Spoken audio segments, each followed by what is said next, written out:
Multiplication Made Easy. I'm Mrs. Williams, a special education teacher for kinder through second grade. There are so many ways you can learn to multiply, and we all learn differently. But for most kids, multiplication can seem so hard.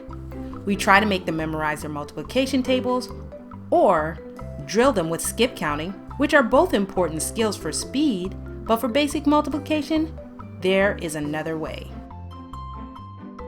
Let's get to the root. Kid, if you can add, you can multiply. After all, multiplication is just a shortcut for repeated addition. Who wants to sit there writing 4 plus 4 plus 4 plus 4 when you can just write the number you're adding and how many times you're adding it? So we're using the number 4 and we're adding it 5 times. 1, 2, 3, 4, 5. Now, I just wanted you to see the root of multiplication. Let's look at another way to solve your multiplication problem. Take, for example, 3 times 4. Let one number represent the group and the other represent how many are in each group. Let's call them groups and dots. Now let's count. 1, 2, 3, 4. 1, 2, 3, 4. 1, 2, 3, 4. Let's count them together.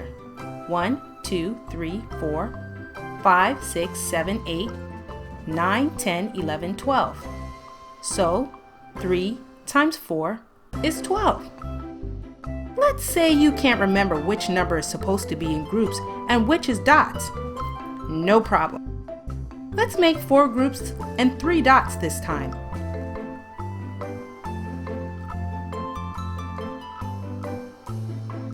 One, 2, 3, 4. 1, 2, 3. 1, 2, 3. 1, 2, 3. 1, 2, 3. Let's add them together. 1, 2, 3, 4, 5, 6, 7, 8, 9, 10, 11, 12. It equals 12. Mind blown! Even if you switch it up, it's the same answer. Personally, I would choose the lowest number for groups, but it's your choice. Great work, mathematicians! And remember, still learn those multiplication tables and skip counting. You'll need it for when multiplication gets more difficult. Thanks for watching.